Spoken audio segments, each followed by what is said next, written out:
IMO, le congrès immobilier FNAIM. Isabelle Larochette, bonjour. Bonjour.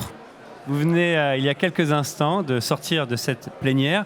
Vous êtes la présidente de la fondation I Love You. Exactement. C'est important d'être ici à cette édition 2024 du Bien congrès. sûr, parce que nous sommes la seule fondation aujourd'hui qui fédère la profession immobilière. Donc je pense qu'on avait légitimement notre place. Et puis la FNAIM est un partenaire historique de la fondation.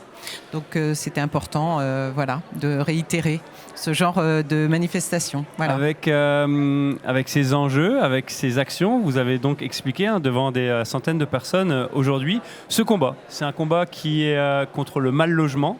Et vous accordez, vous, une attention toute particulière à la précarité avec les étudiants. Est-ce que vous pouvez nous parler de ces initiatives ? Alors, la précarité, c'est quelque chose qui fait partie du mal logement. Donc, comme je disais tout à l'heure sur la scène, nous, on préfère parler du mieux logement. Pourquoi ? Parce que c'est pour apporter des solutions. Alors, effectivement, on a, avec cette crise immobilière depuis 2 ans et notamment la loi sur la précarité, sur l'énergie, a fait que beaucoup d'appartements ne sont plus disponibles et généralement ces petites surfaces qui étaient dédiées aux étudiants ont fait qu'aujourd'hui nos étudiants qui vont faire l'économie de demain vont se retrouvent déjà.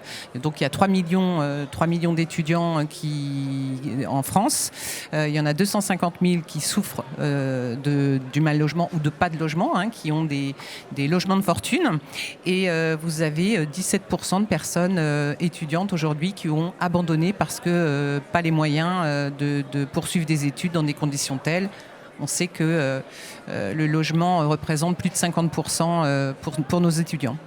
Le tableau est assez noir. Est-ce que derrière, avec ces différentes initiatives, avec cette coopération, depuis hier matin, il y a beaucoup de discussions, d'échanges, d'écoute, des fois des leviers, des bras de fer, mais entre le monde de la politique, le monde de l'immobilier, après avec les différentes associations, est-ce qu'il y a, au regard maintenant de 2025-2026, est-ce qu'il y a des points positifs ? Est-ce qu'on arrive à bouger les choses ? Alors moi, ne me parlez pas... Alors d'abord, je ne vais pas parler de politique. Je dis que je constate et on agit. Parce que voilà, je laisse les politiciens faire de la politique. Nous, aujourd'hui, on constate, on essaye d'apporter des solutions. Et c'est pour ça qu'on est là aujourd'hui et que le président de la FNAIM, on a décidé de lancer une grande campagne pour essayer de trouver des solutions pour nos étudiants. Plus que des longs discours. La solution aujourd'hui, c'est peut-être effectivement, elle se trouve peut-être chez nos aînés qui souffrent aujourd'hui aussi d'une certaine précarité peut-être financière pour ceux qui sont propriétaires et qui ne peuvent plus payer leurs charges de copropriété ou qui ne peuvent plus entretenir leurs biens, et de se dire que peut-être il y avait une solution pour nos étudiants, c'était de mettre nos étudiants et nos aînés en contact à travers une plateforme qui s'appelle Cohabilis, qui encadre très très bien la location intergénérationnelle, de savoir vivre ensemble et de bien encadrer jusqu'à la fin du bail.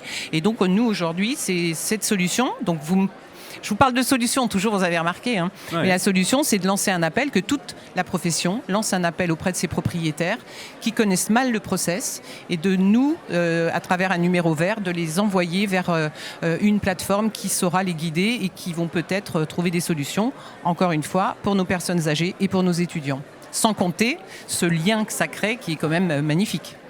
Le message est très clair, le message est passé. Merci beaucoup avec I Love You. Merci beaucoup Isabelle Larochette. Merci beaucoup, merci à vous.